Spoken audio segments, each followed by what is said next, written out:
എല്ലാവരും ചോദിക്കുന്നത് എത്ര കിട്ടും അതിനനുസരിച്ച് നമ്മുടെ സാലറി കൂടി കൂടി കൂടി വരിക. സോ സാലറി ഹയസ്റ്റ് സാലറീഡ് ആയിട്ടുള്ള വൺ ഓഫ് ദ പ്രൊഫഷനാണ് ക്യാബിൻ ക്രൂ എന്നുള്ളത് എല്ലാവർക്കും അറിയാം. So that is correct. And airline to airline അത് ഡിഫറെൻ്റ് ആയിരിക്കുകയും ചെയ്യും. അത് നമ്മൾ എവിടെയാണോ താമസിക്കുന്നത് ആ ഒരു സിറ്റിയൊക്കെ വെച്ചിട്ട് കമ്പയർ ചെയ്തിട്ടാണ് ഫോറിൻ എയർലൈൻസിലൊക്കെ അവരുടെ സാലറി ഡിസൈഡ് ചെയ്യുന്നത്. നമ്മുടെ ഇന്ത്യൻ എയർലൈൻസിൽ ഫിക്സഡ് ആയിട്ടുള്ള ഒരു സാലറി എന്ന് പറയുവാണെങ്കിൽ ബേസിക് ആയിട്ടുള്ള ഒരു എമൗണ്ട് നമുക്ക് തരുന്നുണ്ട്.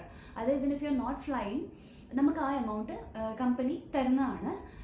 നമ്മുടെ സാലറി കൂട്ടാനുള്ള ഒരേ ഒരു റീസൺ എന്ന് പറയുന്നത് നമ്മുടെ ഫ്ലൈയിങ് ആവേഴ്സ് ആണ്. സോ നമ്മൾ മന്ത്ലി എത്ര ഫ്ലൈ ചെയ്യുന്നു അതിനനുസരിച്ച് നമ്മുടെ സാലറി കൂടി കൂടി കൂടി വരിക. ഒരു മാസം എത്ര സാലറി അങ്ങനെ ഫിക്സ്ഡ് ആയിട്ടുള്ള ഒരു എമൗണ്ട് അല്ല. It all depends upon our flying hours per month.